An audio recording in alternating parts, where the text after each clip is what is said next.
అభయ చరణారవింద భక్తివేదాంత స్వామి శ్రీల ప్రభుపాదికి జయ. జై జగద్గురు శ్రీల ప్రభుపాదికి జయ. జై అనంతకోటి వైష్ణవ బృందకి జయ. జై నామాచార్య శ్రీల హరిదాస్ ఠాకూర్ की जय. జై प्रेम से कहो श्री कृष्ण चैतन्य प्रभु नित्यानंद श्री अद्वैत गदाधर श्री वासादि गौर भक्त वृंद की जय. जय. श्री श्री गंगमय यमुनमयी की जय. जय. श्री भक्ति देव तुलसी महारानी की जय. जय. सामवेद भक्त वृंद की जय. जय. हरि नाम संकीर्तन की जय. जय. हरे कृष्ण महामंत्र की जय. जय. All Simul devotees Hare Krishna. Hare Krishna All Simul devotees Hare Krishna. Hare All Krishna Simul devotees Hare Krishna. God bless Hare Sri Guru and Garanga, God bless Sri Prabhupada, Sri Prabhupada ki jai. जय हरे कृष्ण प्रभु Hare please Krishna accept Prabhu, गुरु Hare विशेष Krishna Mataji. Hare Krishna प्रभु दंडवत प्रणाम प्रभु जी। Dandat pranam, Krishna गुरु जी दंडवत प्रणाम। Sri Prabhupada ki jai. जय ఓకే, ఈరోజు మనం నెక్స్ట్ టాపిక్ నుంచి ప్రారంభించాలి కదా, చేద్దాము. ఓం నమో భగవతే వాసుదేవాయ. ओम नमो भगवते वासुदेवाय ఓం నమో భగవతే వాసుదేవాయ. ओम नमो भगवते वासुदेवाय ఓం నమో భగవతే వాసుదేవాయ. ओम नमो भगवते वासुदेवाय జ్ఞానతురంధస్య జ్ఞానాంజనశలాకయా చక్షురున్మిళితమేన తస్మై శ్రీగురవే నమః. శ్రీచైతన్యమనోభీష్టం స్థాపితం येन భూతలే స్వయం రూపకదా మహ్యం దదాతి స్వపదాంతికం. నమో ఓం విష్ణుపదాయ కృష్ణప్రస్థాయ భూతలే శ్రీమతే భక్తివేదాంత స్వామిని నామిని. నమస్తే సరస్వతి దేవే గౌరవాణి ప్రచారిణే నిర్విశేష శూన్యవాది పాశ్చాత్య దేశధారిణే. నమో మహావదన్యాయ కృష్ణ ప్రేమ ప్రదాయితే కృష్ణాయ కృష్ణ చైతన్యనామని. గౌరవీ సేనమో నమః. నమో బ్రహ్మణి దేవాయ గోబ్రాహ్మణ హితాయ చ జగదీతాయ కృష్ణాయ గోవిందాయ నమో నమః. జయ శ్రీకృష్ణ చైతన్య ప్రభో నిత్యానంద శ్రీ అద్వైత గదాధర శ్రీవాసాది గౌర భక్త వృంద. హరే కృష్ణ కృష్ణ కృష్ణ హరే హరే, హరే రామ రామ రామ హరే హరే. हे कृष्ण करुणा सिंधो दीनबंधो जगत्पते गोपीश गोपिका कांत राधाकांत नमोस्तुते. तप्तकांचन गौरांगी राधे वृंदावनेश्वरी वृषभानुसुते देवी प्रणमामि हरिप्रिये. वाञ्छाकल्पतरुभ्यश्च कृपा सिन्धुभ्यो च पतितानां पावनेभ्यो वैष्णवेभ्यो नमो नमः. नारायणं नमस्कृत्यं नरं चैव नरोत्तमं देवीं सरस्वतीं व्यासं ततो जयमुदीर्ये मूकं करोतु वाचालं पङ्गुं लङ्घयते गिरिं यत्कृपा तमहं वन्दे श्रीगुरुं वीणतारिणं परमानन्दमाधवं. श्रीचैतन्यईश्वरं वन्देऽहं श्रीगुरो श्रीयुतपदकमलं श्रीगुरुं वैष्णवंश्च श्रीरूपं सागरजातं सागररघुनाथान्वितं तं सजीवं साद्वैतं सावधूतं परिजनसहितं श्रीकृष्णचैतन्यदेवं श्रीराधाकृष्णदान् सागरललितान् श्रीविशाखान्वितांश्च.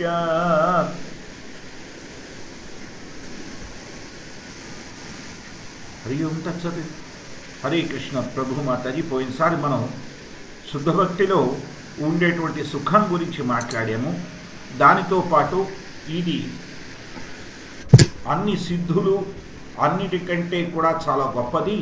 భక్తులు సిద్ధులు అవి ఉన్నా అవకాశం ఉన్నా కూడా ఏది కోరుకోరు అనడానికి మనం చర్చించుకున్నాం. ఉదాహరణకి కులవేచ శ్రీధర్ గురించి చర్చించుకున్నాం. ఎక్కడైతే చైతన్య మహాప్రభు ఆయనకి ఎన్నో సదుపాయాలు ఇస్తానన్నా కూడా ఆయన కాదని నాకు అక్కర్లేదని చెప్పి ఆ మహాప్రకాశలీలో ఏం చెప్పారంటే, నాకు నడుస్తున్న నడవండి చాలు, కేవలం నీ పాదపద్మాల పట్ల సేవ చేసుకునే చాలు. ఇదే హనుమంతుల వారు చేసింది కూడా ఇదివరకు చర్చించుకున్న. మోక్షం ఇస్తామంటే మోక్షం వద్దు, నాకు మోక్షం అంటే ఏమిటి, నీ సేవ లేకపోతే మోక్షం వద్దు అని చెప్పి చెప్పడం జరిగిందనేది మన శ్రీరామచంద్ర వారు హనుమంతుల వారు చెప్పారు అని ఈరోజు చర్చించుకున్నాం. కాబట్టి ఎవరైతే విశుద్ధ భక్తులు ఉంటారో, అలాగే మన అభిరామ్ ఠాకూర్ చర్చ కూడా చేసుకున్నాం. ఎవరైతే శ్రీధాము వారిని ఎలాగ నిత్యానంద ప్రభు అభిరామ్ ఠాకూర్గా మార్చారు. ఒక యోగి వచ్చి వారిని అక్కడ ఉండేటువంటి శుద్ధభక్తుల వృక్షాన్ని కాల్చాలని చూశాడు. చూస్తే అభిరామ్ ఠాకూర్ వచ్చి ఆ కాలిపోయిన వృక్షాన్ని మళ్ళీ జీవం వచ్చేలా చేసి దానికి పువ్వులు తప్పితే పళ్ళు రాకుండా చూసుకొని నిత్యానంద ప్రభువుకి ఎంతో చక్కగా అది నీడనిచ్చేలా చూసుకున్నారు. ఆ తర్వాత ఆ యోగిని మార్చి, ఆ యోగి కూడా సిద్ధులు ఉండేటువంటి యోగి కూడా తర్వాత కృష్ణ భక్తి యుక్త సేవను తీసుకుని ఎలా బాగుపడ్డాడు అని చర్చించుకున్నాం. అంటే శుద్ధ భక్తులకి యోగ సిద్ధులు ఉన్నా కూడా వాటిని చూపించి ఏవో పేరు ప్రతిష్టలు పొందాలని ఇవన్నీ ప్రయత్నాలు చెయ్యరు. మహామహా యోగులై ఉండి మేము భగవంతుడిమి అని చెప్పుకున్న వాళ్ళు కూడా వాళ్ళ ముసలితనంలో ఎలా వీల్ చైర్ బౌండ్ అయ్యారు అనేటువంటిది కూడా చర్చించుకున్నాం. దీనికి ఉదాహరణగా మనం ఆ భక్తినాథ్ ఠాకూర్ రైట్ బిషకిషన్ ఎవరైతే తను శ్రీ మహావిష్ణువునని చెప్పుకున్నాడో అతని గురించి కూడా చర్చించుకున్నాం. అతని చివరి పరిస్థితిలో అతని గెడ్డాలు జుట్టు అన్నీ కోసేస్తే ఎలా నీరు గారిపోయాడు అనేది కూడా చర్చించుకున్నాం. కాబట్టి ఈ సిద్ధులు, ఈ యోగశక్తులు ఇవన్నీ కూడా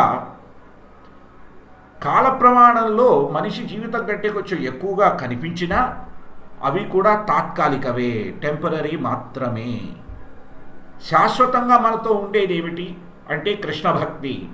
ఏ రకంగా భగవద్గీతలో స్వామివారు చెప్తున్నారు, ఏమిటా శ్లోకం గుర్తు తెచ్చుకోండి. మనతో పర్మనెంట్గా ఉంటుంది శుద్ధ భక్తి అని చెప్పేటువంటిది.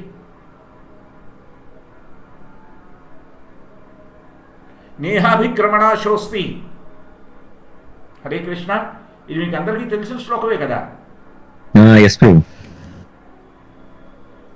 అది మాట్లాడుతున్నది పర్మనెన్సీనే కదండి, రైట్? అందులో నష్టం కానీ తక్కువ అవ్వడం కానీ లేదు. అంటే అక్కడికి పెరగడం తప్పితే తగ్గడం లేదు, అవునా? అంటే అది పర్మనెంట్. ఈ జన్మలో చేసుకున్నది వచ్చే జన్మ క్యారీ ఫార్వర్డ్ చేసుకుని కంటిన్యూ చేయడమే. హరే కృష్ణ. ఇది పర్మనెన్సీ ఇక్కడ అర్థమవుతోందా? శాశ్వతం ఎలాగో భక్తియుక్త సేవ.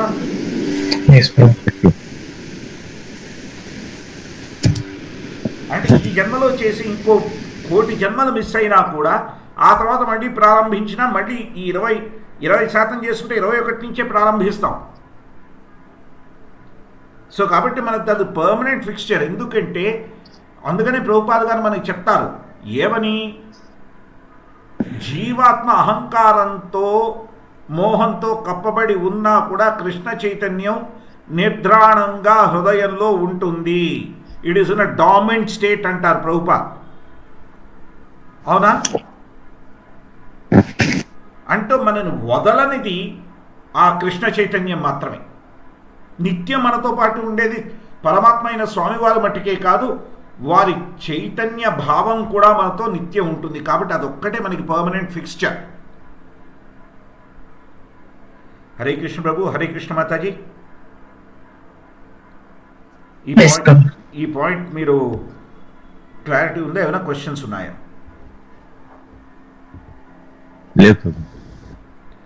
కాబట్టే దానిని పునర్జీవితం చేయడం, పునర్జీవనం దానికి ఇవ్వడం అనేది అరుదు. ఎందుకు? భౌతికంలో ఉన్నవాళ్ళు ఎప్పుడూ కూడా మాయామోహితులై ఉంటారు. ఆ త్రిగుణాల మోహంలోనే ఇమిడిపోయి ఉంటారు కనుక దానిని చేయడం అరుదైపోతుంది. లేదని కాదు, అందరి దగ్గర ఉంటుంది, కానీ చేసేటువంటి వారు అరుదు.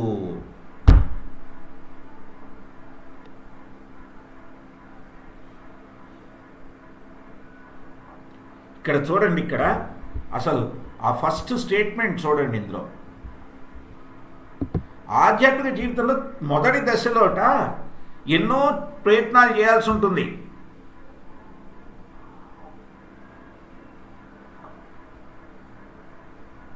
నేనేదో నా సొంతంగా చేస్తానంటే పని జరగదు.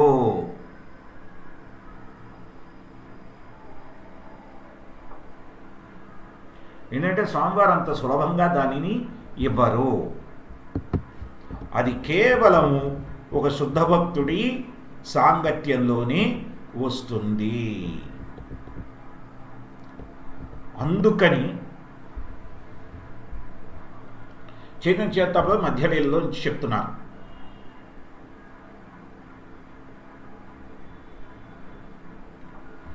దీనికి మీకు శ్రీనివాసాచార్య లీల గుర్తుందా? మీకందరికీ గుర్తులేదు. సరే, వీర విక్రమపురిని విష్ణుపురిగా మార్చిన సందర్భం. ఎగ్జాక్ట్లీ అదే లీల ప్రభు. అదే హరే కృష్ణ. వీర విక్రమపురిని విష్ణుపురిగా మార్చినటువంటి లీలే. మీరు చెప్తారా ప్రభుజీ? లేదు, ప్లీజ్ చెప్పండి. లేలే, మీరు చెప్పండి. ఎప్పుడు నేనే మాట్లాడడం ఎందుకు, మీకు తెలుసు కదా లీల. అంటే ఏం లేదు, నేను టెంపుల్కి వెళ్ళే దీంట్లో కొంచెం ప్రిపేర్ అవుతున్నాను. వెళ్ళాలి ప్రభు. కానివ్వండి, ఓకే, సేవ ఉంది ఈరోజు. కానివ్వండి. ఇక్కడ ముఖ్యమైన విషయం ఏమిటయ్యా అంటే, శుద్ధ భక్తి అనేది స్వామివారి కృప ఉంటే గాని జరగదు. ఇక్కడ మనం శ్రీనివాసాచార్యుల వారి గురించి చర్చించుకోవాలి. ఏం జరిగింది? శ్రీనివాసాచార్యుల వారిని, ఈ నరోత్తమదాస్ ఠాకూర్ని, వీళ్ళందరినీ కూడా షడ్గోస్వామి ప్రభులు ఏమన్నారు, ఈ మన గౌడీయ వైష్ణవ శాస్త్రాలను తీసుకొని బెంగాల్ నుంచి బృందావనానికి తీసుకెడుతూ ఉండండి అని చెప్పారు. సో వాడు తీసుకెడుతూ ఉన్నారు. వెడుతూ ఉంటే, అలా వెడుతూ ఉన్నప్పుడు ఆ బెంగాల్ నుంచి ఒక రాజుగారు కొంతమంది భటులని అందరినీ తోడిచ్చి పంపారు. ఈ శాస్త్రాలన్నిటినీ కూడా ఒక పెద్ద చెక్క పెట్టో ఇనప పెట్టో, ఆ కాలంలో ఏ పెట్టె వాడుతూ ఉన్నారో ఆ పెట్టెలో పెట్టుకొని వెడుతూ ఉన్నారు. కొంత దూరం వెళ్ళాక ఒక రాజ్యానికి దగ్గరలో ఒక అడవి ఉంటే, సరే ఇది రాజ్యానికి దగ్గరగానే ఉంది, అడవిలో కూడా ఒక ప్రశాంతంగా ఉంది, మనమంతా ఇక్కడ రెస్ట్ తీసుకుందాము అని చెప్పి ఈ ఆచార్యులందరూ కూడా రెస్ట్ తీసుకుంటూ ఉన్నారు. ఆ వచ్చిన సైనికులు కాపలా, వంతుల వారీగా కాపలా కాస్తున్న వాళ్ళు సడన్గా వాళ్ళు కూడా అలిసిపోయి నిద్రపోవడం కూడా ఆ రోజు జరిగింది. అందరూ కూడా ప్రొద్దున లేచి చూసేసరికి వాడు తెచ్చినటువంటి ఈ గౌడీయ వైష్ణవ సాంప్రదాయ గ్రంథాల ఆ పెట్టె ఉంది చూసారా, అది మాయమైపోయింది. అందరూ అక్కడే ఉన్నారు, అందరూ నిద్రపోతున్నారు. ప్రొద్దున లేచేటప్పటికి పెట్టె మాయం. సో ఇంకేం చేయాలి? అందరూ అయ్యో మనని ఈ పని చేయమని చెప్పారు, మనం చెయ్యలేకపోతున్నాము, ఏమిటిది, ఇలా జరిగింది ఏమిటి, ఇది సవ్యం కాదు కదా అని బాధపడుతూ ఉంటే శ్రీనివాసాచార్యుల వారు ఏమన్నారంటే, మీరంతా కదిలి వెళ్ళండి బృందావనానికి, నేను ఈ పక్కనే ఇక్కడ రాజుగారి దగ్గరికి వెళ్ళి వారి సహాయాన్ని కోరుకుంటాను అని చెప్పి అక్కడికి వెళ్ళారు. ఆ రాజ్యం పేరు వీర విక్రమపురి. సో శ్రీనివాసాచార్యుల వారు అక్కడికి వెడతారు, ఆ రాజ్యసభలోకి వెడతారు. ఉదయం ఆయన వెళ్ళంగానే అక్కడ భాగవత అధ్యయనం రాజ్యసభలో జరుగుతూ ఉంటుంది. ఆ భాగవత అధ్యయనాన్ని శ్రీనివాసాచార్యుల వారు కూడా వింటూ ఉంటారు. కానీ ఆ భాగవత అధ్యయనం చేస్తున్నటువంటి పండితుడు చెప్తున్నటువంటి తాత్పర్యాలు అవన్నీ చాలా ఇబ్బంది కలిగిస్తాయి శ్రీనివాసాచార్యుల వారికి. ఆ రాజుకు ఒక గొప్పతనం ఉందండోయ్. ఎవరైనా గొప్ప భక్తులు వాళ్ళు వస్తే వాళ్ళకి మంచి ఆసనాన్ని ఇచ్చి ఫ్రంట్ వరుసలో కూర్చోబెట్టేవారు. సో శ్రీనివాసాచార్యుల వారిని కూడా అలాగే కూర్చోబెట్టారు. కానీ ఈయన కుర్చీలో స్థిరంగా కూర్చోలేక ఇబ్బందులు పడడం చూసి కొంతసేపు అయ్యాక రాజుగారికి చికాకు పుట్టింది.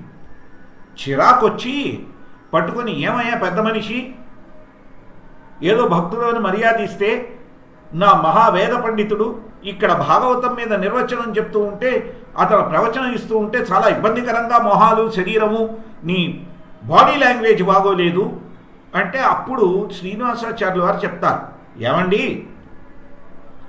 ఆయన చెప్తున్నదంతా విపరీతార్థాలతో ఉంది, ఇది కాదు భాగవతం యొక్క సారాంశము అని చెప్తారు. చెప్పంగానే రాజుగారి కోపం వస్తుంది. అలా అయితే ఈరోజు నువ్వు భాగవత అధ్యయనం చేయించు, నువ్వు చెప్పింది బాగా లేదా, నీకు శిరశ్ఛేదనం తప్పదు, శిక్ష తప్పదు అన్నారు. నీ తల నరికించేస్తానన్నాడు ఆయన. శ్రీనివాసాచార్యుల వారు తన గురువైన నరహరి సర్కార్కి ప్రార్థన చేసి, ఇప్పుడు మీరు చూసారంటే మన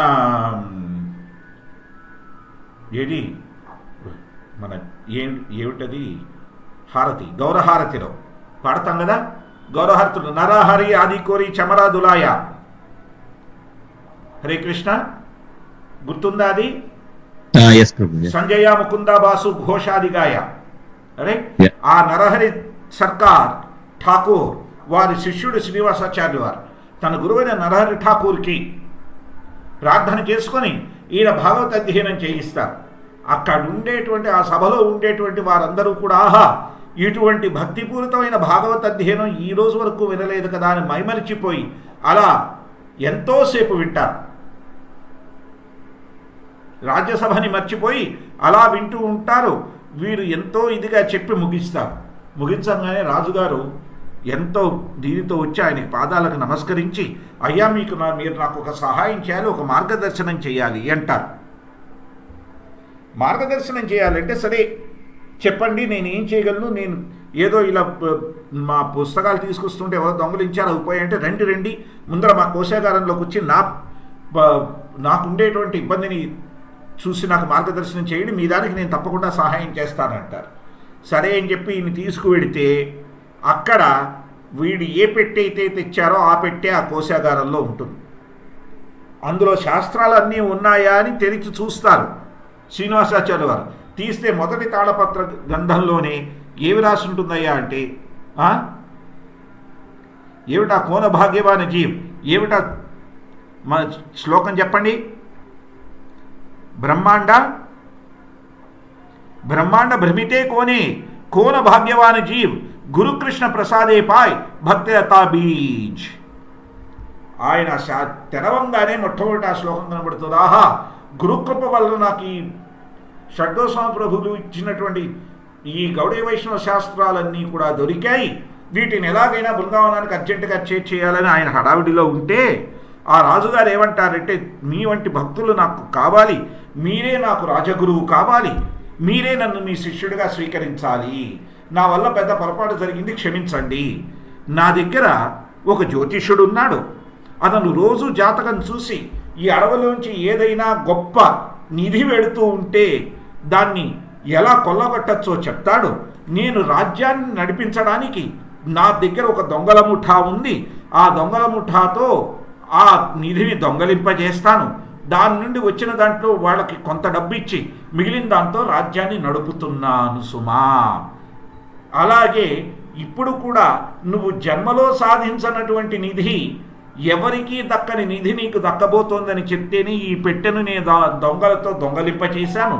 వచ్చిన తర్వాత చూస్తే ఇవేవో భక్తి శాస్త్రాలుగా ఉన్నాయి, నాకు పాలుపోక అయ్యో మహాపరాధం చేశానని బాధపడుతూ ఉంటే ఈ లోపల స్వామివారే మిమ్మల్ని పంపించారు, నాకు గురుకృపనివ్వడానికి మిమ్మల్ని పంపించారు అని చెప్తారు.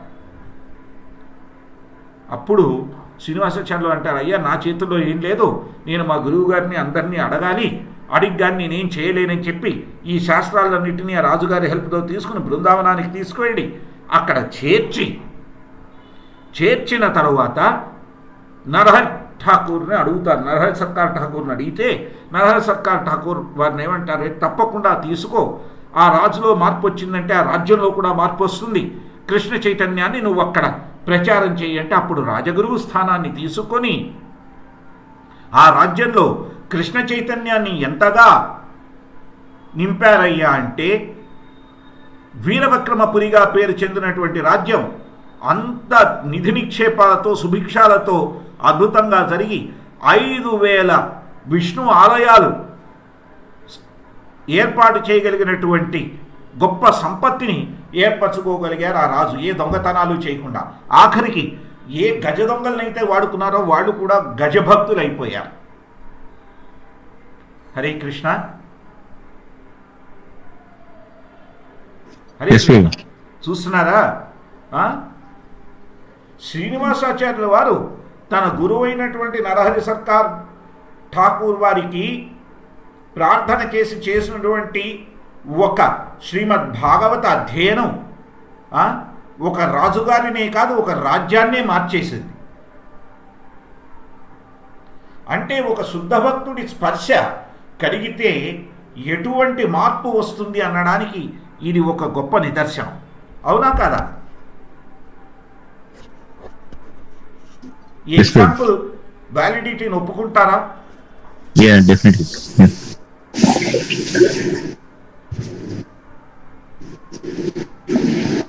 కాబట్టి శుద్ధభక్తి అంత ఈజీగా రాదు, చాలా చాలా రేర్. అందుకని సతీదేవితో ఇక్కడ సదాశివుల వారు మాట్లాడుతున్నటువంటి విషయం చూడండి. ఆయన ఏ పేరుతో ఇక్కడ సదాశివుడిగా మాట్లాడుతున్నారా పరమశివుడిగా మాట్లాడుతున్నారా చూడండి. పరమశివుడిగా మాట్లాడుతున్నారు. ఇక్కడ సదాశివుడు అయినటువంటి ఆయన పరమశివుడిగా సతీదేవితో మాట్లాడడానికి కారణం ఏమిటో ఆలోచించండి. ఇక్కడ సదాశివ శబ్దం బదులు పరమశివ శబ్దం ఎందుకు వచ్చింది? శివము అంటే అర్థం ఏమిటి చెప్పండి? శుభము ప్రభు, సర్వశుభం, సర్వశుభం. సదాశివం అంటే ఎల్లప్పుడూ శుభాన్ని ఇచ్చేటువంటి. పరమశివం అంటే అత్యంత శుభప్రదమైనది.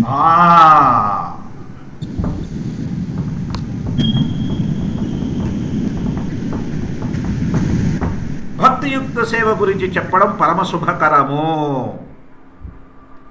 చూస్తున్నారా? హరే కృష్ణ. అందుకని ఇక్కడ ఆయన చెప్తున్నారు ఏమని, సరే ఎవరైనా కూడా గొప్ప తత్వవేత్త అయ్యి అనాలిసిస్ చేసినా కూడా, లేదంటే అతను గొప్ప యజ్ఞయాగాదులు చేయగలిగిన గొప్పవాడైనా కూడా, పుణ్యకర్మలు చేస్తున్నా కూడా ఎవరికి కూడా శుద్ధ భక్తి అంత తొందరగా రాదు. అయితే ప్రహ్లాదుల వారు ఏం చెప్తున్నారు? మనం ప్రయత్నం చేస్తే ఏం జరగదు, ఎవరో పండితులు చెప్తే జరగదు.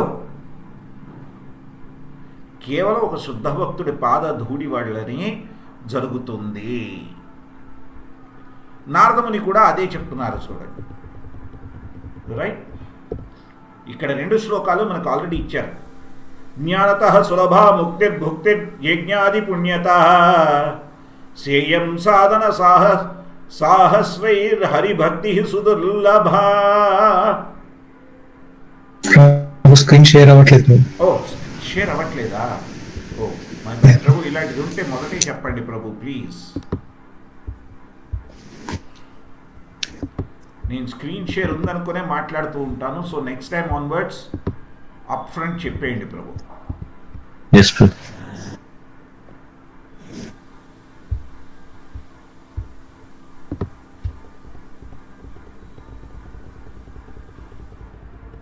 ఇక్కడ చూడండి. నైషామతిస్తావదర్ క్రమాంఘ్రిం స్పృశత్యనర్ధాపగమో యదద్ధః మహీయసాం పాదరజోభిషేకం నిష్కించనానాంన వృణీత యావత్. ఇది మొదటి 2 ప్రహ్లాదుల వారు చెప్పింది. ఇది నారదముని. రాజన్ పతిర్గురురగం భవతాం యదూనాం దైవం ప్రియ కులపతి క్వచ కిం కరోవా ఆస్వేవమంగ భగవాన్ భజతాం ముకుందో ముక్తిం దదాతి కర్హిచిత్ స్మర భక్తియోగం. నారదుని ఏమంటున్నారు యుధిష్ఠిరుడితో? ఓ ధర్మరాజా, స్వామివారిని ముక్తులని పిలుస్తారు. ఆయన మీకు ఎప్పుడూ శాశ్వత సంరక్షకుడు. అన్ని రకాలుగా ఆయనే మీకు ఆధ్యాత్మికాచార్యుడు. కాబట్టి మీకు ఆయన ఒక్కడే ఆరాధ్య దైవం. ఆయన మీకు ఆరాధ్య దైవం గనక మీకు వ్యక్తిగతంగా మీకు అన్నిటినీ మార్గదర్శనం చేస్తున్నాడు గనక, తను దూతగా మారి కూడా చేశాడు. కాబట్టి మీరు ఎంతటి అదృష్టవంతులో. ఇటువంటి అదృష్టం అందరికీ దక్కదు కదా.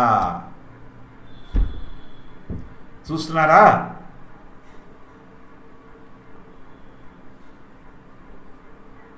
ఒక శబరీదేవి ఎంగిలి పళ్ళని తిన్నారు.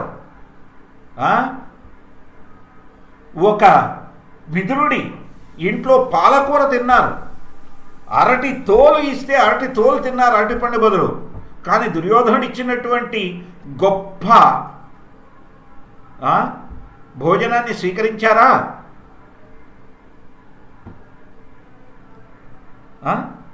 హరే కృష్ణ. లేదు ప్రభు, స్వీకరించలేదు. दुर्योधन का मेवा त्यागो साक विदुर गह कायो सबसे ऊंची प्रेम सगाई. అవునా కదా? హరే కృష్ణ ప్రభు. హరే కృష్ణ మాతాజీ. ఎస్ ప్రభు. ఇక్కడ ప్రభుపాద గారి స్టేట్మెంట్ చూడండి, భక్తియుక్త సేవ చేత భగవానుడే భక్తునికి అధీనుడైపోవును. ఇప్పుడు శబరీదేవి ఎంగిలిపళ్ళు ఇస్తే తిన్నారు కదా, అది అధీనత్వం కాదా? హరే కృష్ణ. దీనత్వం లేదు ప్రభు. అంటే లొంగిపోవడం. ఓకే. తల్లికి కొడుకు లొంగిపోయినట్లు లొంగిపోయారు కదా ఆయన, అవును. అవునా? బికమింగ్ సబ్సర్వియంట్, ఇంగ్లీష్ లో చెప్పాలంటే బికమింగ్ సబ్సర్వియంట్. అర్జునుడికి పార్థసారథిగా, యశోదమాతకి దామోదరుడిగా కూడా. యశోదామాతకి దామోదరుడిగా. రైట్. ఇదంతా పక్కన పెడితే ఒక విశ్వాసం ఉండే బ్రాహ్మణుడికి సాక్షి గోపాలుడిగా కలియుగంలో. ఎస్ ప్రభు. హరే కృష్ణ. అందరికీ సాక్షి గోపాల లీల తెలుసునా? తెలుసు ప్రభు. బాగుంటుంది. చెప్పండి ప్రభు మీరు ఒకసారి. టూకీగా చర్చించుకుందాం, ఎందుకంటే మనం టాపిక్ ని డిస్కస్ చేయడం ముఖ్యం కనుక. సాక్షి గోపాల లీల ఏమిటి? ఒక ముసలి బ్రాహ్మణుడు యాత్రకు వెడితే ఒక చిన్న యుక్త వయస్కుడైన బ్రాహ్మణుడు అతనికి సేవ చేయడం, పేదవాడైనా కూడా అతని వినయాన్ని చూసి ఈ ముసలి బ్రాహ్మణుడు ఏమంటాడు, నా కూతుర్నిచ్చి నీకు పెళ్లి చేస్తాను, నా దగ్గర బోడినంత ధనం ఉంది, మీరు సుఖంగా ఉండొచ్చు అని ప్రామిస్ చేస్తాడు. అవునా? యాత్ర అంతా అయిపోయిన తర్వాత అతని ఇంటికి వచ్చి కూర్చుంటాడు. కొన్నాళ్ళకి ఈ యుక్త వయసులో ఉండే చిన్న బ్రాహ్మణ కుర్రాడు వచ్చి, అయ్యా మీరు నాకు ఈ మాట ఇచ్చారు కదా, మీ అమ్మాయిని నాకు ఇచ్చి పెళ్లి చేయండి అంటే, ఆ అమ్మాయి తాలూకు అన్నదమ్ములు వాళ్ళందరూ కూడా ఆ తండ్రి మీద కాస్తంత ప్రెషర్ పెట్టి, నువ్వు నేను ఎప్పుడూ అనలేదు అని ఈ నయాపాస ఠికానా లేని వాడికి చెల్లెల్ని ఇచ్చి పెళ్లి చేయడమా అని గొడవ పెట్టుకుంటారు అతని భార్య అతని కొడుకులు. సో అతను కూడా అబద్ధం ఆడతాడు. ఏమని? నేను ఎప్పుడూ చెప్పలేదు, నా కుర్రాడి లేదు, నువ్వే చెప్పావు, నువ్వు అది కూడా స్వామివారి ముందరే చెప్పావు, నువ్వు గోపాలుడి ముందర చెప్పావు, ఎలా మాట తప్పుతావు అంటే, అలా గోపాలుడి ముందర చెప్తే ఆయన్నే సాక్ష్యంగా తీసుకురా అంటారు. ఇతను పూర్తి విశ్వాసంతో వెడతాడు. మళ్ళీ వెళ్ళి స్వామివారి దగ్గరికి వెళ్ళి, నువ్వే కదా, నువ్వు సాక్షివి, నీ ముందరే అతను మాటిచ్చాడు, నువ్వు సాక్షివి కనుక నువ్వు నాతో రావాలంటే ఎక్కడైనా ఒక విగ్రహం నడుచుకొని వస్తుందా అంటే, నువ్వు విగ్రహం నుండి మాట్లాడగలుగుతున్నప్పుడు స్వామి నాతో నడుచుకొని ఎందుకు రాలేవని క్వశ్చన్ అడుగుతాడు. అడిగితే స్వామివారు, సరే నీ వెంట నేను వస్తాను, అయితే నువ్వు ముందర నడుచుకుంటూ వెళ్ళి నీ వెనక నడుచుకుంటూ వస్తాను, నా గజ్జల చప్పుడు నీకు వినబడుతుంది, నువ్వు ఎప్పుడు అయినా అనుమానించి నేను రావట్లేదని వెనక్కి తిరిగి చూశావా, అక్కడే నేను శిలా విగ్రహాన్ని అయిపోతాను, నేను నడిచి రాను ఆ తర్వాత అంటారు. మూర్తీభవించేస్తానంటారు. సరే ఈయన దానికి ఒప్పుకొని నడుచుకొని వస్తూ ఉంటారు. దాదాపు ఈ బ్రాహ్మణుడి ఊరి పెళ్లిమేర దగ్గరికి వచ్చేటప్పటికీ ఆ గోపాలుడి కాలి గజ్జల సవ్వడి ఇతనికి వినపడదు. స్వామివారు వస్తానన్నారు కదా, విశ్వాసంతో ముందరకు ఎడదాలి అనుకుంటూ ఒక్కసారి ఎందుకైనా తిరిగి చూద్దాం, ఎలాగూ ఊరి పొలిమేరలకు వచ్చేసాం కదా, ఊరిలోకి వచ్చేసినట్టే తిరిగి చూస్తే నష్టమేమిటి అనుకుని వెనక్కి తిరిగి చూస్తే స్వామివారు చిరునవ్వు నవ్వి అక్కడే శ్రీమూర్తి రూపాన్ని ధరించేస్తారు. ఏడుస్తాడు అతను వెళ్ళి, అయ్యో స్వామి మిమ్మల్ని శంకించానే అంటే, అప్పుడు స్వామివారు చెప్తారు, ఇక్కడ దాకా వచ్చిందే ఈ ఊరిని పవిత్రం చేయడానికి, నువ్వు వెళ్ళి ఆ బ్రాహ్మణుడిని వాళ్ళ పరివారాన్ని అందరినీ తీసుకురా అని చెప్పి వెళ్ళి ఊళ్ళో వాళ్ళందరినీ తీసుకొచ్చి, స్వామివారు ఇదిగోండి వచ్చారు సాక్షి చెప్పడానికి, సాక్షి గోపాలుడిగా అంటే స్వామివారు అక్కడ సాక్షి గోపాలుడిగా వెలిశారు. అంటే శుద్ధ భక్తితో ఎవరైనా ఆయన్ని చేరుకుంటే వారికి దాసుడైపోతున్నారు స్వామివారు. చూస్తున్నారా? హరే కృష్ణ.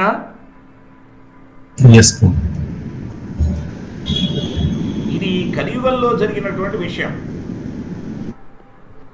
కాబట్టి అంత భక్తియుక్త సేవ చేత భగవానుడు, ఆ భగవంతుడు పూర్తిగా భక్తులకు లొంగిపోతాడు.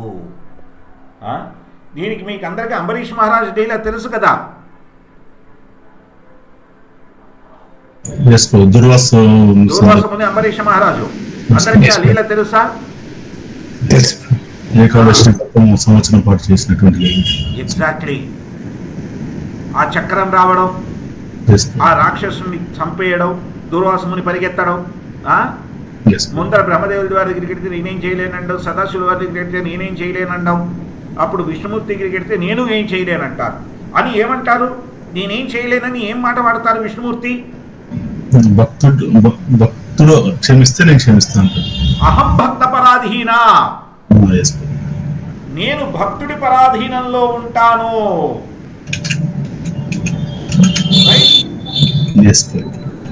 అతి ముఖ్యమైన వాక్యం అహం భక్త పరాధీనా.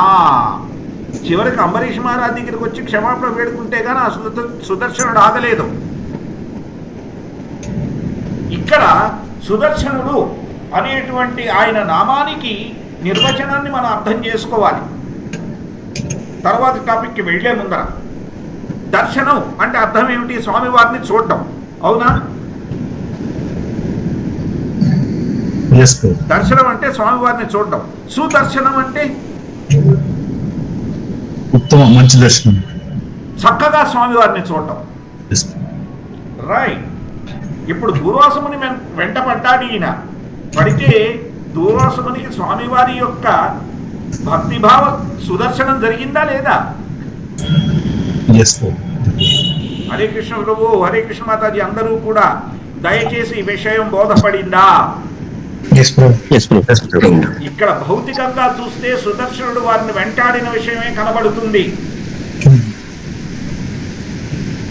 దానిలో ఉండే అంతరార్థం చూస్తే స్వామివారి యొక్క గొప్పతనాన్ని ఈ లీల ద్వారా సుదర్శనుడు సుప్రకటన చేశారు. హరే కృష్ణ. మనకి తెలియ చెప్తున్నారు ఆయన.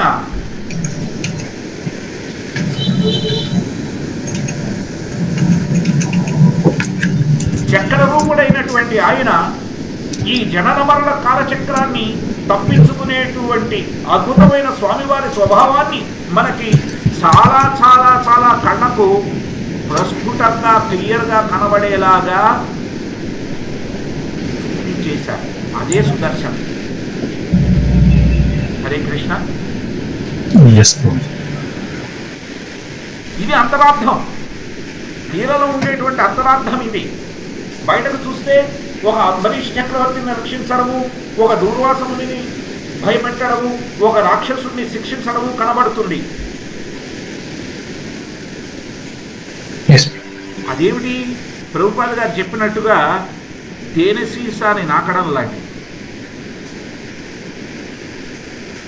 నిజమైన తేనె అందులో ఉండే అంతరార్థాన్ని తెలుసుకోవడం కదా, అవునా కదా? బాటిల్ ఓపెన్ చేసి చూడాలి. అదే మన ప్రయత్నం. ఏమనుకోవద్దు ఈ ప్రశ్న అడుగుతున్నాన్ని.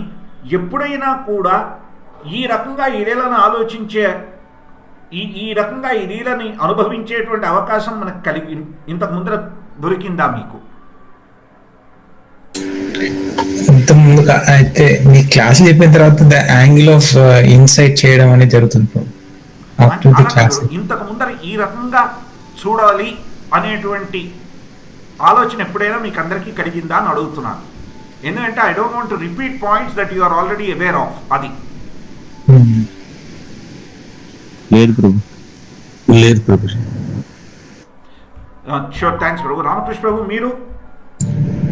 లేదు, ఆన్ అండ్ ఆఫ్ లాగా ఉంటుంది, రెగ్యులర్ గా ఉంటుంది, ఒక్కోసారి ఒక్కో రకంగా. షూర్ ప్రభు. నేను ఒక్కటే రిక్వెస్ట్ చేస్తాను మిమ్మల్ని, దయచేసి నా రిక్వెస్ట్ అలా మీకు ఒక్కటే, లీల చదివేటప్పుడు ఒక్కటి గుర్తుపెట్టుకోండి. మన శాస్త్రాలలో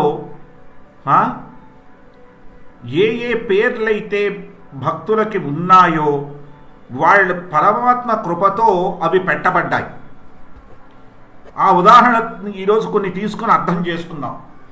ధ్రువ అంటే అర్థం ఏమిటి చెప్పండి? ధృవీకరించడం అంటే ఏమిటి? కన్ఫర్మింగ్. ధ్రువుడు అంటే one who is confirmed in devotion, అవునా కదా? భక్తిని నిరూపించినటువంటి, భక్తిలో నిశ్చయంతో ఉన్నటువంటి వాడు. ఏంటంటే 6 ఏళ్ల పిల్లాడు 6 నెలల పాటు నిశ్చయంతో స్వామివారి నామం ఓం నమో భగవతే వాసుదేవాయ అని చేసి స్వామివారి దర్శనాన్ని పొందినటువంటి వాడు. అవునా? ప్రహ్లాదుడు. ఆహ్లాదం అంటే ఆనందం. పురా అనేటువంటి శబ్దానికి అర్థం ఏమిటి అక్కడ?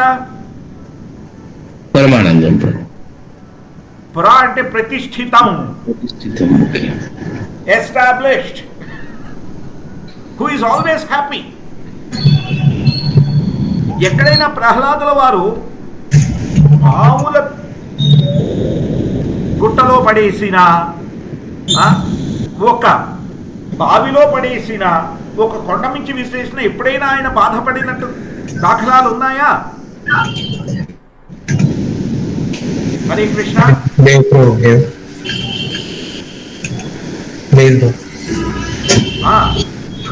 ఇంకొక పేరు తీసుకుందాం, ప్రచేతసులు. ప్రచేతసులు అంటే ఎవరు?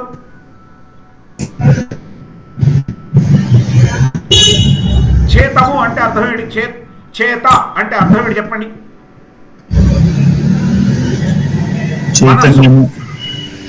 మనస్సు. చిత్, మనస్సు. ప్రచేత, ఎవరి మనస్సులైతే చక్కగా స్వామివారి భక్తిత్వ సేవలో ఇమిడిపోయి ఉన్నాయో వాడి ప్రచేతస్సు. హరే కృష్ణ.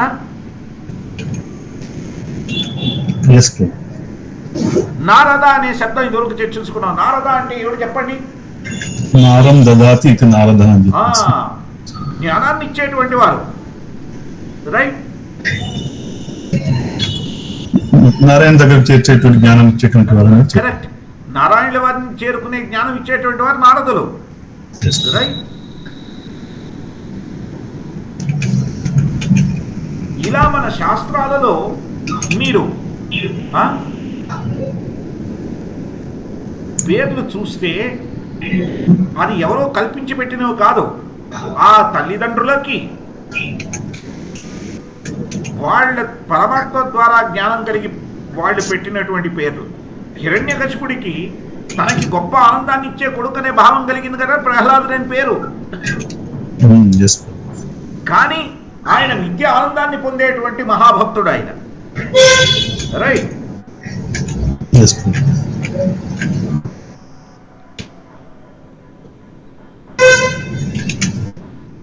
సునీతిదేవికి నిశ్చయంగా తన కొడుకు స్థిరంగా ఉండాలి అనేటువంటి కొడుకుతో భర్తతో కలిపి ధ్రువనామం ఇచ్చారు. అవునా? ఆ నామానికి తగ్గట్టు ఆయన దృఢమైన విశ్వాసంతో స్వామివారి పట్ల భక్తితో ఆయన దర్శనాన్ని 6.5 ఏళ్ల వయసుకే పొందాడు ఆయన. అవునా కాదా?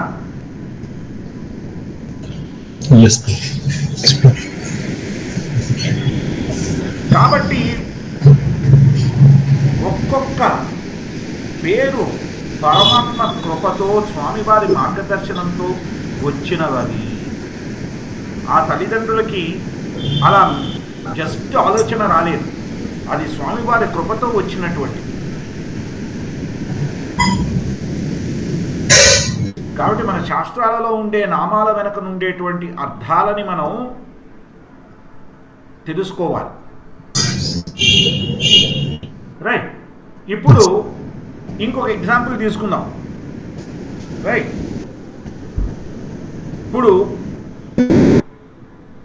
విశ్వామిత్ర మహాముని. రైట్. ఆయనకి అది బిరుదుగా వచ్చింది కదా? అవునా కదా? విశ్వామిత్ర అని ఆయనకి పేరు ఎందుకు వచ్చింది?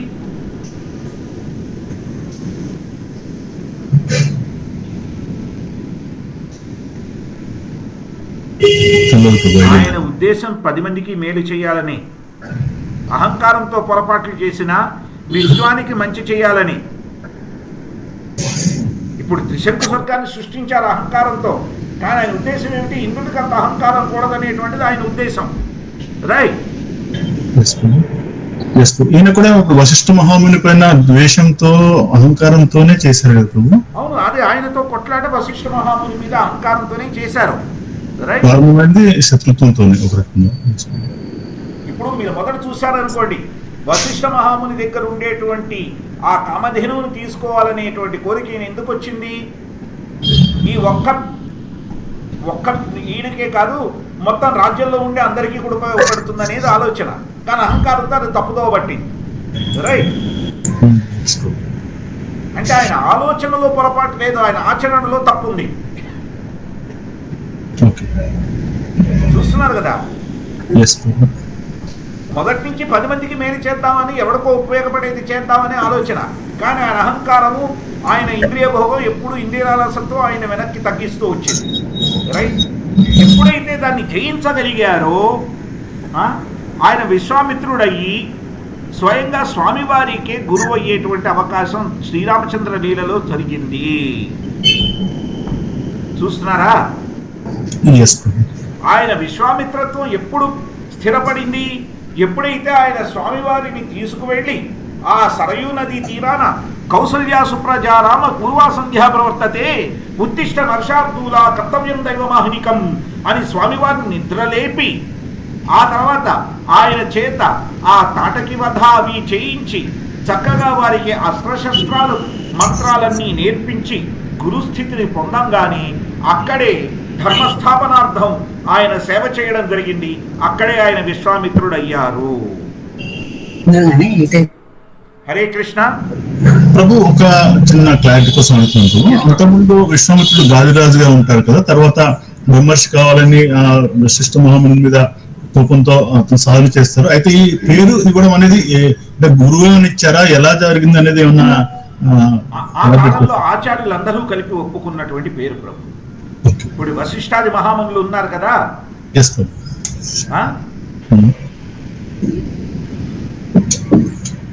ఆ విశ్వామిత్ర అనేటువంటి పేరుని వాళ్ళందరూ కూడా ధృవీకరించారు. ఆయన బ్రహ్మర్షి అయ్యారనేటువంటిది ఒప్పుకొని ఆయన విశ్వామిత్రత్వం ఎలా వచ్చింది అంటే, విశ్వానికి మేలు జరిగేలాగా ఆ ధర్మ సంస్థాపనార్థం సంభవించినటువంటి స్వామివారిని ఆ ధర్మ కార్యంలో మీరు చెయ్యండి అని చెప్పి మేలుకొల్పు పాడడంతో ప్రారంభమైంది. కౌసల్యా సుప్రజారామ పూర్వా సంధ్యా ప్రవర్తతే ఉత్తిష్ట నరశార్దూల కర్తవ్యం దైవమాహ్నికం. దైవం కర్తవ్యాన్ని నిర్వర్తించడానికి ఏమిటది? యదా యదా హి ధర్మస్య గ్లానిర్భవతి భారత అభ్యుత్థానమధర్మస్య తదాత్మానం సృజామ్యహం పరిత్రాణాయ సాధూనాం వినాశాయ చ దుష్కృతాం ధర్మ సంస్థాపనార్థాయ సంభవామి యుగే యుగే.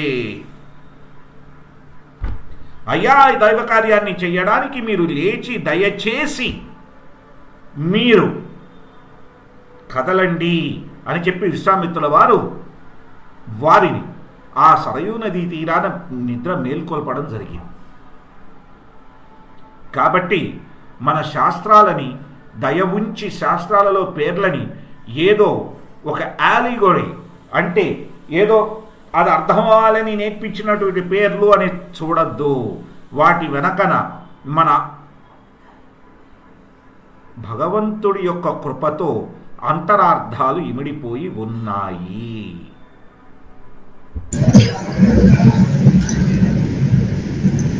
ఉపద్రష్ట హనుమంతాచ, నేనే సాక్షిని, నేనే అనుమతినిచ్చేవాడిని అని స్వామివారు అంటారు. అలాంటప్పుడు మత్తః స్మృతి జ్ఞానం అపోహనం చ అంటారు. నా నుండే జ్ఞాపక శక్తి, మరుపు, జ్ఞానం అన్నీ ఉంటాయి అంటే మరి వీళ్ళకి బుద్ధిని, తల్లిదండ్రులకు బుద్ధినిచ్చేటువంటి వారు కూడా ఆ స్వామివారే కదండి. అవునా కాదా? హరే కృష్ణ. కాబట్టి మన శాస్త్రాలలో పేర్లని కేవలం పేర్లుగా తెలుసుకోవద్దు. వాటిని అర్థాలను అర్థం చేసుకోవడానికి ప్రయత్నించండి దయచేసి.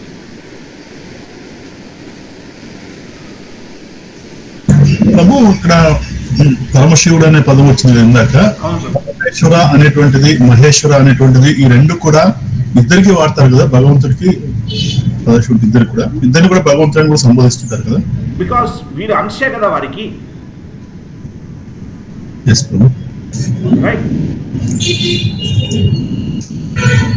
మన విభిన్నాంశ కాదు కదా వారు. ఎస్ ప్రభు. రైట్. స్వామివారి యొక్క స్వాంశే కనుక మీరు ఒక పర్టికులర్ కార్యం ఏమిటది సృజన కార్యానికి వస్తున్నారు ఆయన లింగ రూపంలో. ఎస్ ప్రభు. రైట్. అందుకని మహాశివుడు ఆయన, మహాదేవుడు మహేశ్వరుడు, పరమశివుడు పరమేశ్వరుడు.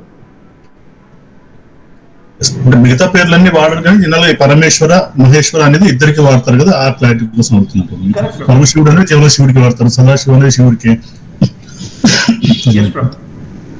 మహాదేవన్ కూడా ఆయనకి వాడతారు. ఎందుకంటే మీరు చూసారంటే యోగులకి ఆయనే కదా గమ్యస్థానము, అక్కడి నుంచి కదా యోగులు మళ్ళీ ప్రయాణం మొదలెడతారు. యోగులకు ఆయన దాటి ఎవరైతే ఈ హఠయోగాదులు చేస్తూ ఉంటారో ఆయన్ని దాటి చూడలేరు కదా. రైట్ ప్రభు.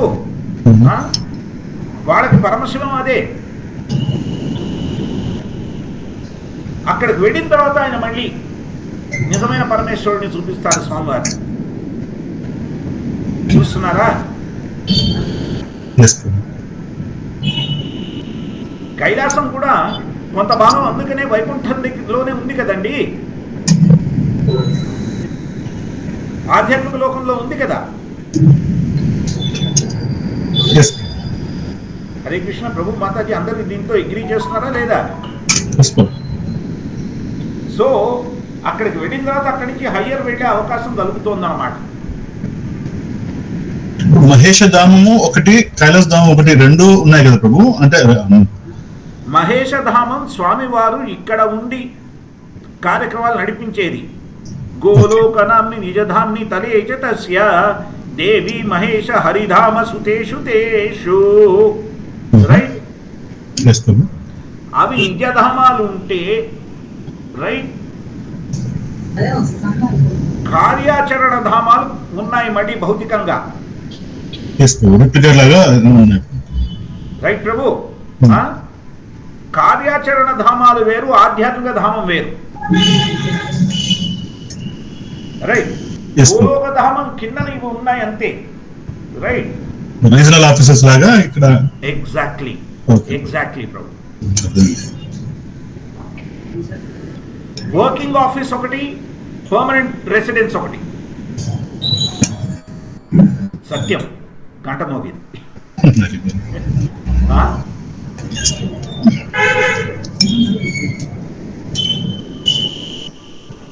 ఈ కైలాసం భౌతికంగా ఉండేటువంటి కైలాసం వర్కింగ్ ప్లేస్, ఆధ్యాత్మిక లోకంలో ఉండే కైలాసం రెసిడెన్షియల్ ప్లేస్. చూస్తున్నారా? అది ఎప్పుడైతే స్వామివారి రెసిడెన్స్కి వెళ్తారో, ఈశ్వరుడు వారి రెసిడెన్స్కి వెళ్తారో అక్కడ ఆయన ఏం ఆచరిస్తున్నారో పూర్తిగా అర్థమవుతుంది యోగులకి. అప్పుడు they will continue that practice. చూస్తున్నారా? అక్కడ ఏం చేస్తారు? సంకర్షుడి మీద ధ్యానం చేస్తూ ఉంటారు. సత్వం విశుద్ధ సత్వంలో ఉంది. ఇదివరకు మనం ఎన్నోసార్లు చర్చించుకున్నాం. సత్వం విశుద్ధం వసుదేవ శబ్దితం. గుర్తుందా ఈ శ్లోకం అందరికీ? ప్రభు మాతాజీ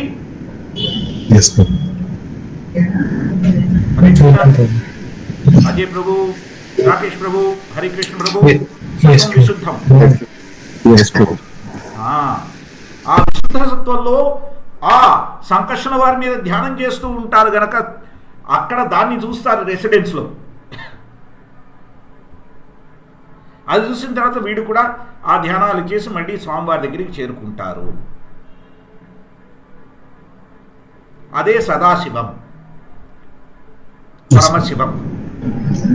అయితే నా డౌట్ ఏంటంటే ఈ సంబోధన విషయం వచ్చినప్పుడు ఎలా అర్థం చేసుకుని సంబోధించాలి, పదం ఉచ్చారణ వచ్చినప్పుడు అనేది కరెక్ట్. ఇప్పుడు మీరు చూశారనుకోండి చారిత్రకంగా యుద్ధాలు చేసేటప్పుడు రాజులు ఏమని సంబోధించేవారు ఈశ్వరుల వారిని? హర హర మహాదేవ్. రైట్.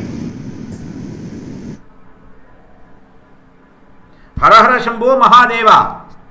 రైట్. హర హర హరించేటువంటి వాడా మహాదేవ. రైట్. వేరస్ మార్గదర్శనం చేసేటప్పుడు పరమేశ్వర. ఎస్ ప్రభు. అందుకని ఇక్కడ పరమశివ అనేటువంటి శబ్దం వచ్చింది చూడండి, మార్గదర్శకుడిగా. ఆయన గురుతత్వమే కదండి.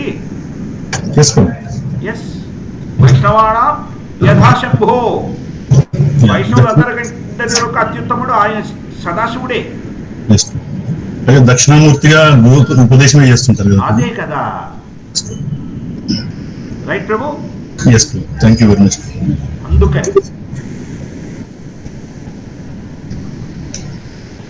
అందుకని మీరు చూసారంటే మన ఆచార్యులు ఒక కీర్తన చూశారు, బ్రహ్మ బోలే చతుర్ముఖే కృష్ణ కృష్ణ హరే హరే మహాదేవ పంచముఖే రామ రామ హరే హరే. ఇక్కడ మహాదేవ పంచముఖే అని ఎందుకన్నారు? అంత భౌతికమైన శక్తి సామర్థ్యాన్ని ప్రసాదించగలిగినటువంటి ఆయన గురు రూపంలో రామరామ హరే హరే అంటున్నారు. శ్రీరామ రామ రామేతి రమే రామే మనోరమే సహస్రనామ తత్తుల్యం రామనామ వరాననే. చూస్తున్నారా? ఈ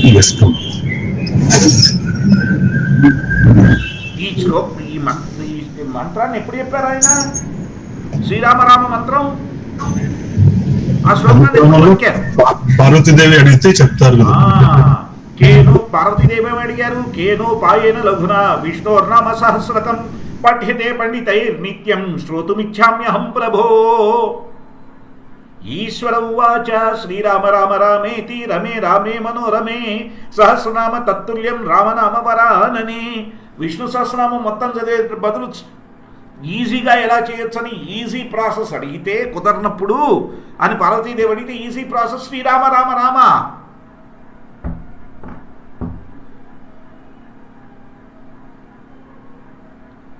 అంత సులభతరం స్వామివారి యుక్త సేవన చేసేటువంటి వారు ఆ పార్వతీ పరమేశ్వరు.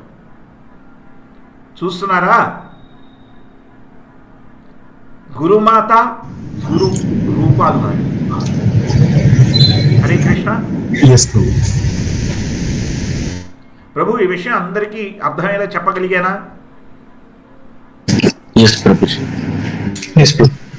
హరే కృష్ణ. కాబట్టి మనం గుర్తుపెట్టుకోవాల్సిన మొట్టమొదటి విషయం ఇక్కడ, మన శాస్త్రాలలో ఉండేటువంటివి మన శాస్త్రాలు పుక్కిటి పురాణాలు కావు. అది చేతకాని చవట దద్దమ్మలు, దాన్ని అర్థం చేసుకోలేని ఆధ్యాత్మిక తెలివితేటలు లేని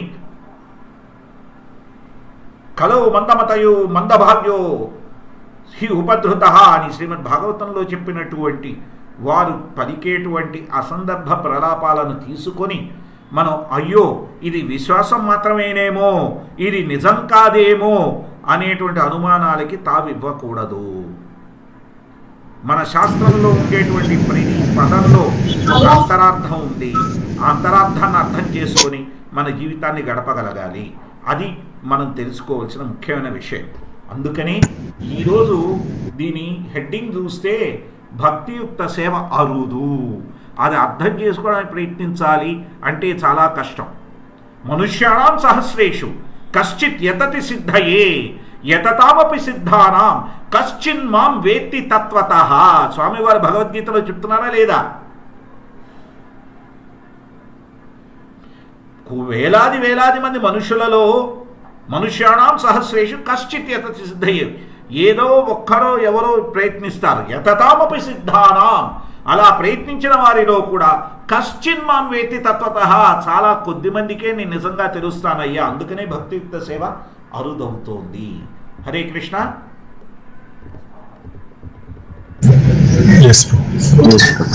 అది తెలుసుకోవాలంటే మనం ఈ పైన లీలల్ని చర్చించుకోవడం మానేసి దానిలో అంతరార్థాలని వెతుక్కుంటూ అర్థం చేసుకోవడానికి ప్రయత్నించాలి. అప్పుడేమవుతుంది? నిజంగా బ్రహ్మైక్యం ద్వారా పొందే సుఖం ఏమిటో అప్పుడు మనకి తెలుస్తుంది అని వచ్చే వారు చర్చించుకున్నాం. Okay. Hare Krishna. Thank you very much. Thanks ప్రభు. ఏమన్నా క్వశ్చన్స్ కానీ? క్వశ్చన్ కాదు కానీ ఒక కొంచెం ఎలాబరేషన్ కోసం ప్రభు. ఇప్పుడు ఇస్కాన్ లో కొందరు పైగా బయట కూడా వైష్ణవ సంప్రదాయాన్ని ఆచరించే వారు కూడా అంత శుభంకరుడైనటువంటి అంత భగవంతుని ప్రార్థించేటువంటి శివుడిని ఉపాసించకూడదు అని చెప్పేసి ప్రసాదం తీసుకోకూడదు అని చెప్పి కూడా ఒక రకంగా వితండంగానో వ్యతిరేకంగా చేస్తున్నారు కదా ప్రభు. దాన్ని ఎలా అర్థం చేసుకోవాలి ప్రభు? అది వితండం వ్యతిరేకత్వం కాదు ప్రభు. అక్కడ వారిని భక్తుడిగా కాకుండా పరమేశ్వరుడిగా ఆరాధిస్తున్నారు. ఆ నివేదన ఎలా జరుగుతోంది? రైట్, ఆ నివేదన భావంలో ఉండే దీనివల్ల వద్దంట. అది ఈశ్వరుల వారి మీద కోపం కాదది, వారు జరుపుతున్నటువంటి సేవా విధానంలో ఉండేటువంటి దోషాన్ని గ్రహించి వాళ్ళు వద్దంటారు. రైట్ ప్రభు. రెండింటికి మధ్యన తేడా అది. ప్రాబ్లం ఎక్కడ వస్తుందయ్యా అంటే ఒక్కొక్కసారి ఈ ప్రాక్టీస్లు చేసుకుంటూ వెళ్ళిపోయి దాని వెనక ఉండేటువంటి అంతరార్థాన్ని మర్చిపోయి కేవలం ఒక వాక్యంతో ముగించేయడం జరుగుతుంది. అక్కడ అబద్ధాలకి తావిస్తుంది.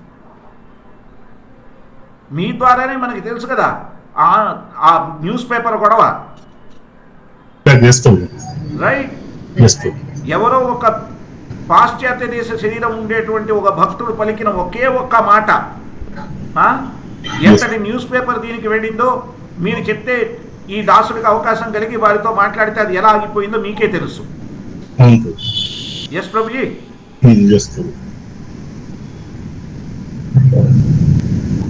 పలికేటువంటి పదాలు అందుకనే మన సత్యం బ్రూయాత్ ప్రియం బ్రూయాత్ అని చెప్పమంటారు. చెప్పేది సత్యమే పలుకు, కానీ ప్రియత్వంతో పలుకు.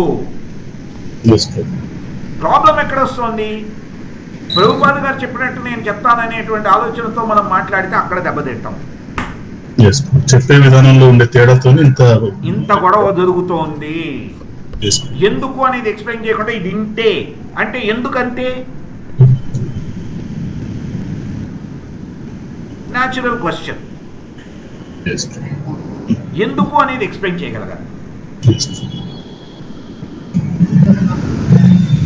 అదే చెప్తూ అమ్మ మీరు కావాలంటే మీరు సోమవారికి ఆఫర్ చేసి మీరు సదాశివుల వరకు కూడా ఆఫర్ చేసుకోండి, ఇంట్లో తప్పు లేదు, అదంతా చేసిన తర్వాత మాకు ఇస్తే మేము తప్పకుండా తీసుకుంటాం అంటే వేరే ఆన్సరే డిఫరెంట్ అయిపోయింది. చూసారా? రైట్. అలా చేయకపోవడం వల్ల కొంతమంది బయట ఏంటంటే ఒక వ్యతిరేకత కూడా వస్తుంది. వీళ్ళు అసలు యాక్సెప్ట్ చేయరని ఇలా అంటే క్లారిటీ ఇవ్వకపోవడం వల్ల క్లారిటీ ఇవ్వకపోవడం వల్ల వ్యతిరేకత తప్పకుండా వస్తుంది ప్రభు. కేవలం ఒక వాక్యం వైష్ణవనామి యథాశంభో మేము వైష్ణవుడిగా గౌరవిస్తాం ఆయన అంతే అనేస్తే సరిపోదు. దాని వెనక నుండి అంతరార్థాన్ని చెప్పగలగాలి. రైట్ ప్రభు.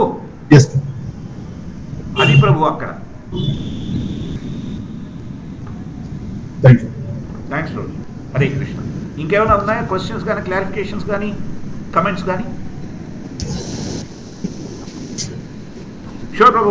అయితే ఈరోజు అధ్యయనం ఇక్కడ శ్రీ భక్త సింధుకి జయ, శ్రీల రూప గోస్వామి ప్రభుపాదికి జయ, శ్రీల భక్తి వేదాంత స్వామి అభయచరణారవింద ప్రభుపాదికి జయ, నితాయ గౌర సీతారాం ప్రేమానంది. హరి హరి ఓ.